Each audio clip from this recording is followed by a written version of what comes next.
good to see you. Thank you. What a warm, warm welcome at CPAC. I am so glad you're here. We're going to have an absolutely phenomenal, successful year this November, won't we?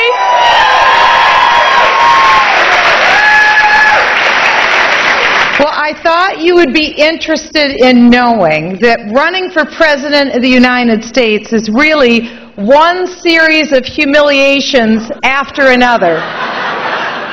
But it's also a very educational experience. And I learned three things when I was running for... First of all, I learned where John Wayne was born. That's very important. And then second, I learned the day that Elvis Presley was born. These are vital issues to our republic. And third, I learned, never forget the three things that you learn. Very important when you're running for president. Well, this fall, President Obama will be pointing to his foreign policy successes in order to make the case for his successful re-election. He'll be pointing to bin Laden. He'll be pointing to the overthrow of Gaddafi.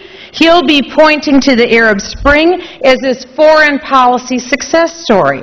And while without a shadow of a doubt the world is better off without bin Laden and without Gaddafi, these are tactical successes that don't begin to compare with the mess that Barack Obama has made of the Middle East and the strategic foreign policy blunders he's committed.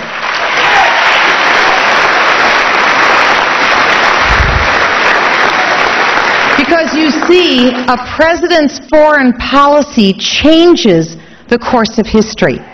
Look at Jimmy Carter. His errors in Iran clearly directly led to the rise of modern-day jihad, and that changed the course of history. When Bill Clinton failed to take out bin Laden, despite knowing his whereabouts, that changed the course of history. And when Ronald Reagan initiated peace through strength and won the Cold War, that changed the course of history.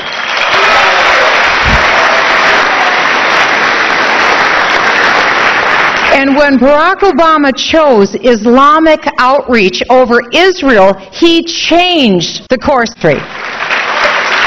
No president since the modern state of Israel has failed to stand by our ally Israel. Only President Obama. Consider Egypt.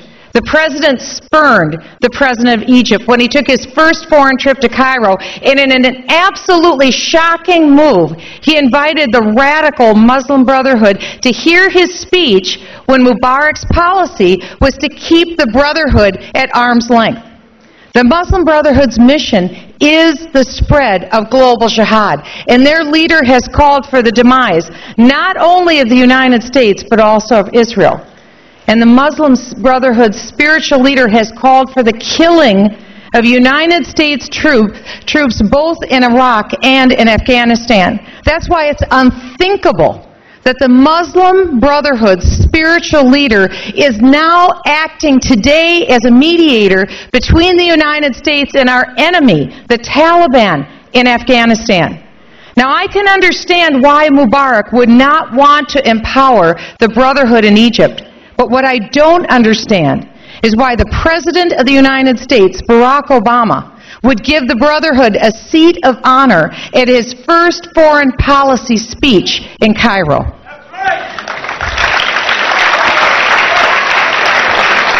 During an interview a year ago with Bill O'Reilly, just before the Super Bowl, President Barack Obama said essentially, "Don't worry, the Brotherhood isn't a threat. They don't have majority support in Egypt." Then Obama failed to stand by Mubarak, and that helped fuel the revolution in Egypt. And it led to a regime that was based on Sharia law, with 72% of the seats in the lower house in Egypt now occupied by the Brotherhood and the even more radical Salafist Party. And in the last year, what's happened?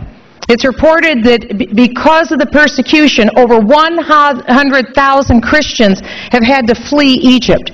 The Israeli embassy was overrun, and there are calls now for ending the 30-year peace treaty between Egypt and Israel. And the spread of radical Islam has not been confined to Egypt. The rise of political Islam has brought Sharia law now to Tunisia and Al-Qaeda to Libya, as I warned during the presidential race earlier this year. Not exactly your Ronald Reagan foreign policy success story. Obama's miscalculations are changing history, as we are now on the verge of a nuclear Iran. And Iran is committed to both the destruction of Israel and of the United States. And they are the epicenter of global jihad. And that explains their commitment to developing nuclear weapons as the ultimate expression of imposing their will on the world. And failing to appreciate Iran's deadly nuclear goal, Obama has chosen the wrong side once again, because he's ignored the true democracy movement in Iran. That's our best hope of defeating an Iran with deadly genocidal intentions. Now, we credit our brave troops for winning the war in Iraq at a very tremendous cost. But the president recently chose intentionally to lose the peace. This past week, the administration announced once again they intend to do the same thing in Afghanistan. And they will likely lose the peace in Afghanistan. It's unthinkable. After a decade of effort to defeat global jihad, Obama, for the sake of his political re-election, has chosen to hand Iraq to the Iranians. Only Obama could snatch defeat from the jaws of victory and call it this.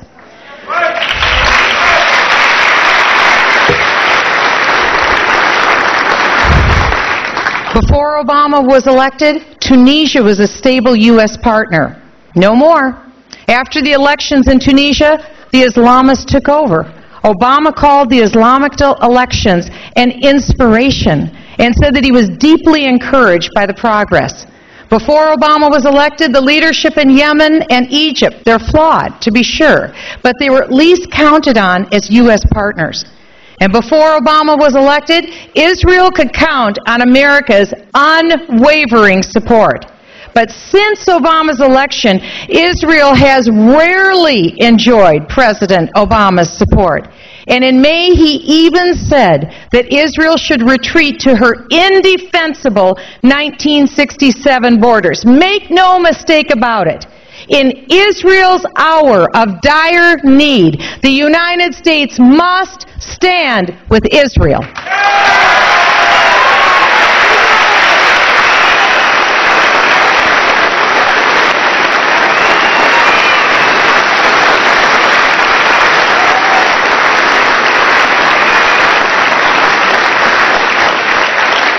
In a bad case of miscast priorities, the president thinks that Israel building apartment buildings on her own land is worse than Iran getting a nuclear bomb.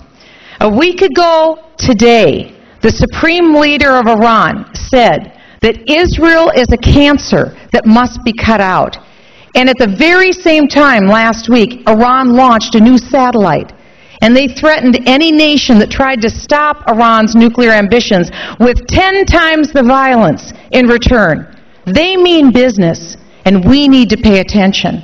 Obama's State Department now designates Jerusalem as an international city. And in a bizarre move, our State Department won't even acknowledge that Jerusalem belongs to Israel. Jerusalem does belong to Israel.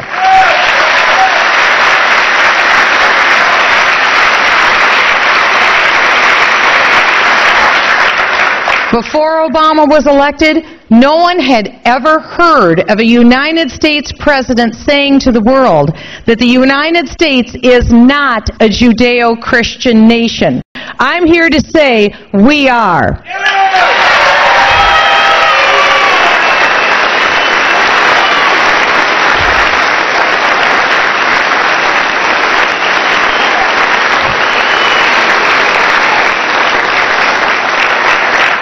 Before President Obama was elected, no one had ever heard a United States president say to the world that we are anything other than an exceptional nation. We are. And before President Obama was elected, no president had ever gone around apologizing to the world. And we will not.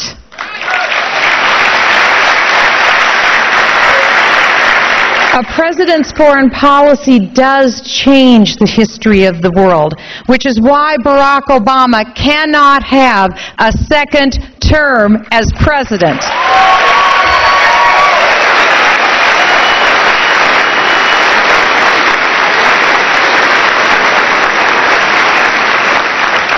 We have to stand, and we have to fight for our beliefs. We have to stand, and we have to fight for our country. We have to stand, and we have to fight for our freedom, because we need to do this to honor the brave men and women who gave their last full measure of devotion for us. Because you see, they're watching us. We owe it to them. We owe it to our posterity. We owe it to our God to keep our republic free. This was purchased at such a great price. It is our obligation to stand with them and make it free. I say to you today, God bless you. God bless the United States of America, and may we remember to bless God. God bless you all, and thank you for allowing me to be here with you today.